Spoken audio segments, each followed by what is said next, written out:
have focused on a comparative study of Swamiji's ideas with some of his, eminent contemporaries. So we will continue with that theme. In the present session, we have two very distinguished speakers, Professor Joy Sen and Dr. Sampadananda Mishra.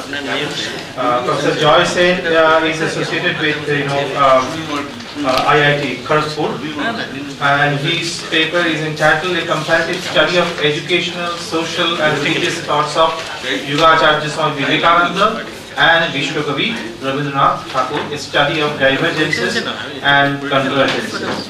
So since we are running 10 minutes, almost 10 minutes late, so may I request the speakers to keep this in mind so that we can spend some time for discussion. So what's the same, please? A very good afternoon, Chairman. My pronoun to all the very respected and senior Maharajas of the Ramakrishna order and to this august gathering. I think it is indeed a very difficult task to start this presentation at this moment for three different and odd reasons. One, this topic was given to me by the respected and also dear at the same time Maharajas of the Institute of Culture, Gol Park. I like this topic, but I never dared to move into this topic. That's number one. Number two, we all know in India and abroad, I think globally, we are celebrating the 150-year birthday celebrations of these two great personalities that our motherland could produce a little more than 100 years back. That's the second point. I never had a third point in mind, but I just made up the third point. And it's very hard to give a presentation after Professor Chinmoy Guha. I mean, who almost sounded like either Shomu Mitra at his best, or like Utpal Datta doing the Macbeth, or even Kali Shobushachi reciting Bidrohi. It could be either one of them. So it's very hard to make a presentation right after him, but I'll try my best. I think a lot of energy and time has gone into Swamiji and Vishwakavi Rabindranath to find a point where they have separated, why they have separated, and when they have separated. So, given that as a premise, I have devoted some of my time and energy to delve into an area of why this had been that way, why people were more interested to find out the divergences. Definitely there are reasons, definitely there's a lot of logic, but more than that, I was interested to find out what could have been, what probably is, and what shall be the causes of convergences of two of these greatest personalities. Not for them, I mean, they came for us. It is not that Rabindranath Chetanay Rabindranath or Swamiji Chetanay Swamiji, Amader Chetanay Rabindranath or Swamiji. That makes things wide apart. Because when we reflect Swamiji on our consciousness and when we reflect Rabindranath on our consciousness, it is our interpretation of them, and it is based on those interpretations we come to those conclusions of divergence and convergence.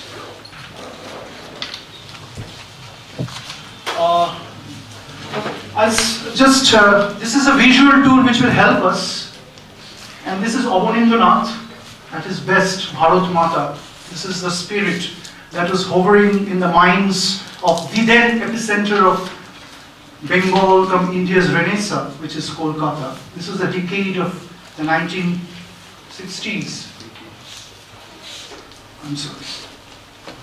And this is the first light that was born, with Raja Ram Mohan Rai, the Reformation movement. What you see here are the three words. It's the same thing which is going on, but just it's evolving. It's not different things. It was Reformation to begin with Raja Ram Mohan Rai, but it was perhaps reorganization. It was more of reorganization with Pandit Ishwar Chandra Vidyasagar and Maharishi Devendranath. Finally, when it came to Sri Ramakrishna, it was a spirit of recognition which was at its best. Just not reformation and probably a reliance in the West, as so well Professor Guha had put it, our blind imitation of the West. But also just not a reorganization to come close or at the same level with the British at the same time.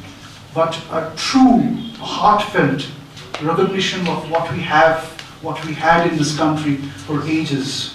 5,000, 10,000, or it could be more as per Tilak. The greatest outcome of this were the two great men born almost in the same urban environment, Uttar Kolkata, Shimlapalli and Jorashapo. And these are the times when they were born. Very interesting. Swamiji was coming to Jorashapo Thakurbari, and one of his best friends was Dipuda, Dibendra Thakur. And Swamiji had places in Thakurbari where he was on the barracks and wavering his legs. And Rabindranath was out there in the courtyard making the preparations of the great songs. And Swamiji was a part of that chorus. These were the days in Jorashapo Thakurbari. Now from there, great things happened. The world knows both of them in different ways or in the same ways. And this is a book which has just come out last year. Not a very famous book, but I find it in all the bookstores of Howrah Station, Dum Airport or Delhi Airport, which is very interesting. People just pick up just for a flight ride, and finally it slips down to the backyard of a living room library and never comes back again. That kind of a book. But it talks about 75 people who have changed the world, and this is Ira Rifkin, who argues that Swamiji's works opened up the way for critical and popular acceptance, and it afforded Tagore, the first Asian writer, to be awarded the Nobel Prize in Literature.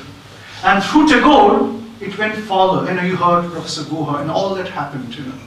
It gained appreciation, and it is something which continued. The whole legacy of Sri Aurobindo, dancer Udaya Shankar, Pandit Ravi Shankar, filmmaker Shutvit Rai, Gandhiji, of course, the very big image. It's all built on that edifice, a mansion or a parampara of recognition in the West.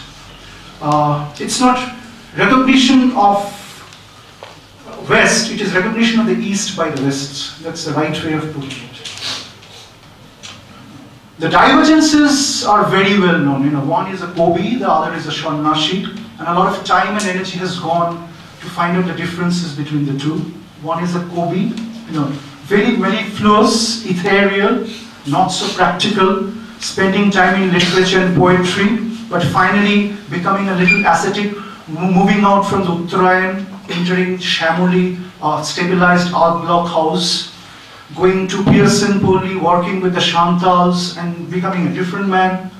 The other man, a sannyasi, on the contrary, absolutely Vedantic, partly following the Shankara parampara of Brahmashotta Jagat Mithya, but finally making his own interpretation, and then making a paribrajan of India, where he becomes no more an urban man, but he becomes a regional man, a rural man, an Indian man. He travels the length and breadth of India and picks up all the knowledges and the wisdoms from the Tirthas and the spots of great things that has been found for ages in this country.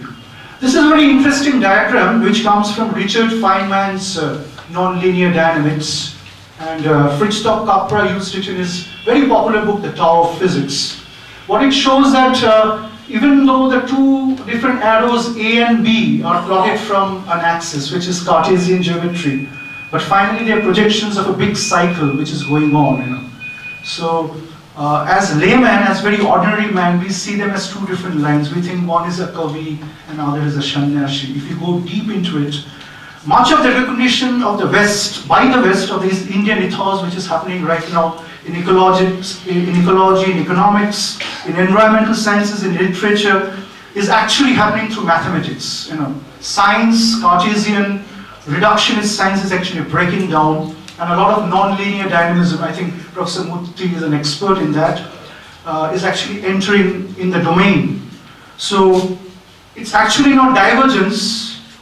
Is it really a divergence? We raise that question, and from there, this paper takes a further look. This is a little theoretical, but this is how we look at it. What we see out here is a triangle which comes from a very famous psychologist of our recent times, Abraham Maslow, who draws from the inspirational writings of Sri Aurobindo also, and Ken Wilber, followed by him. And what you see out there is Kuznets, like 70 years old, who won the Nobel Prize in Economics. And if you put all that together, Maslow talks about total evolutionary growth of the material man to the educational man, and the social man becoming the aesthetic man, and finally the spiritual man. So this is like the hierarchy of needs. But Wilber goes further, and he says, ultimately what happens when man gets perfected, he goes right at the top. All these levels are right in that upper triangle condensed together. It's not that you reach the base and you go to the top. The whole top is an epitome of the whole triangle. That is something to be understood. It's very important change that is happening to the latest bodies of psychology in the West right now.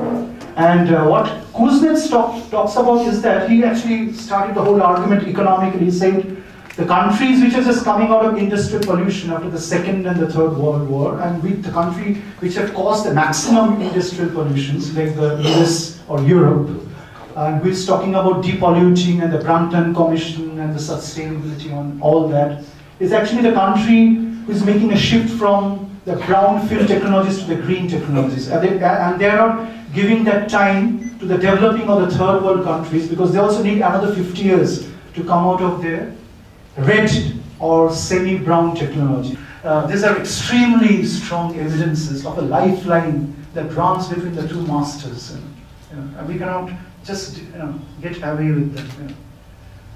And but there was another person from the house of Tagore that paid the great tribute. Her name was Shushma. I think I'll go very fast. And Shushma, though a housewife, finally went into the West. And in the post days of Swami Vivekananda in the West, she was with Swami Vivekananda, Paramananda, Devamata, and Daya, and many others to continue the RAMAKRISHNA movement in the West. And she was like one of the patron carriers from the house of Tagore in the West. So these are like from the Thakurbari Andur Mahal by Chitradev. But I think this is my own feeling. But the best evidence is this. This is Sri Ramakrishna, who many a times said, "Bauler dol elo gelo keu chillo na. Onek kotha holo, onek seminar holo, onek conference holo. Kintu baulder keu chinte parlo na." Mane shono moromer kotha, Swamiji bolchen, amar bitorer kotha. Or Rabindranath is saying, "Amar hridoyer maje, amar hiyar maje lukiye chilo." So the players of life principle, which is Vayu, from which the word Vayu has come, they have come and gone, but no one has been able to recognize them. And I think what we see here are the three pictures of the three of the greatest bowls of spirituality. We can see them. Who are the greatest players of the life principle and the sports, the colors and the rhythms, the Beethoven symphony, as so well put by Professor Guha, in the arena of life itself. And these are the things, thanks to this great Obirup Gaur Thakurda. There was a great function here in the Institute of Culture, and Dr. Gaur Thakurda said, if there was one personality beyond the house of Tagore who introduced the songs of Tagore to outside, it was Swami Vivekananda himself. And research has shown that till the last days, Swamiji was singing three categories of song. Category 1, Kamalakanto. Category 2, Ram Prasad. Category 3, the last one, Rabindranath. So this is very interesting. And Shagota Lokhi, a lot of our students are in IIT Kharagpur, so we are in touch with her, and she's doing an extensive research on all the songs sung by Swamiji, by Rabindranath itself. So these are the cassettes which have come out. And there's a wonderful work by Professor K.V. Suryanarayan Murthy of Andhra University on Swamiji and Tagore. And there's a part of that work on the web as a www file. You can have a look at it, but one should see the whole work. I mean, they're just quotations from Swamiji's poetry and Tagore's poetry, and Swamiji's literature and Tagore's poetry, and Tagore's literature and Swamiji's poetry, and all this kind of thing. And he has done a wonderful work on that. I won't say anything on this. I think the speaker before me was at his best on this. This is one of the highest tribute. So I think the deepest reverence by the two bowls to the prayer for the previous one. Previous one. And this is Roma Lola, Tagore introducing Swamiji to Malala. I mean, that is a part of the picture. And so if I go by this, what I missed, so this is the widest celebration, and then this is the highest tribute, and finally come to the deepest reverence. And as Rabindranath is singing Tar Arati Kore Chandra Tapun, Swamiji is to sing that at large in front of Sri Ramakrishna, and Sri Ramakrishna is to get into the highest stages of Samadhi. And Swamiji is to sing at a much later point of time an equivocal song which is Nahi Shujjo, Nahi Jyoti on the other hand. And as Tagore said, Vishwa Shate Joge Jetha Viharo, Sheikhane Jog, Tomar Shate Amaro. Swamiji said, Brahmote Keet Paramanu, Sharva Bhute Shei Brahmamai. So when Swamiji became the best bahul when Mujhe Wari Swari, Jane Ko De, Mujhe Jane Ko De, Aju Bhalo, Jane Ko De. Yeah. Now this is Swamiji's original song on the lords of Vrindavan on Radhika. Swamiji becomes Radhika. Swamiji at one point of time never used to believe in Radhika. Swamiji thought all that emotion and crying is nonsense. And Sri Ramakrishna gave a magic touch.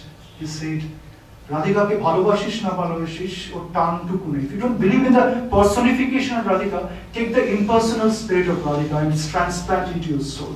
The job will be done. So Swamiji became personified Radhika because his heart wept for the whole mass of India and the whole world, the entire personality. And what could be a better description of Radhika? I mean, I think he was moving, and when he entered the roads of Cairo and the prostitute came and touched the robe, the prostitute forgot that he was a saint. Swamiji forgot they were prostitutes. It was Radhika meeting all the gopinis there.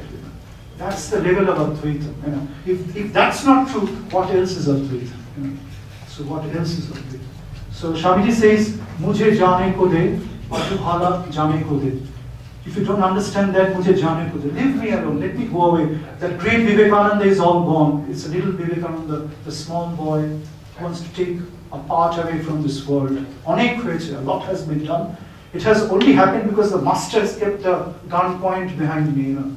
So I just did an instrument, the job has been done. And that same little boy, as I was before, I want to depart like a little boy. So, Mujhe jane ko de, Aju bhala jane ko de. Tagore is also saying the same thing to Vishwabharati. He wants, the more you see Tagore in his later life, he's becoming more away and away from what he's doing in the first half of his life.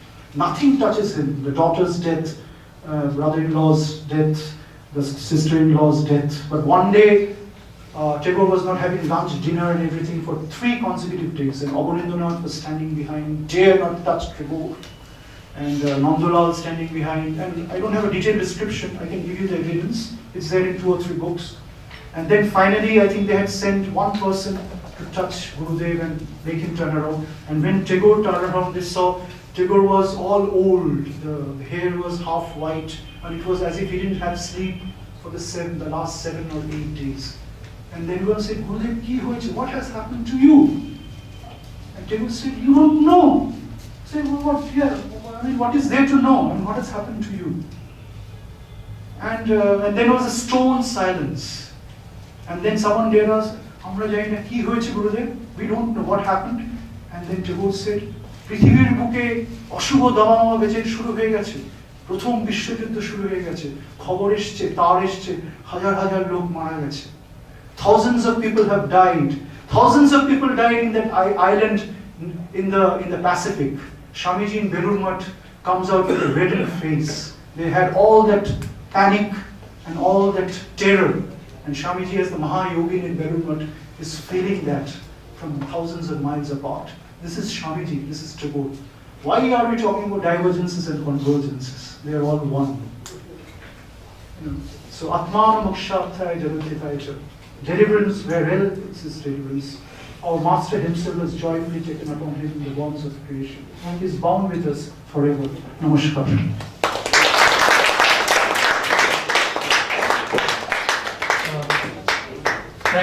Thanks indeed, Professor Sen, for your very interesting and brilliant presentation on these 2 beautiful minds. What I would like to propose, since we are running out of time, let us skip the question hour session for now. If we have time at the end of this lecture, then we can, we can club together and then we can have some time for discussion.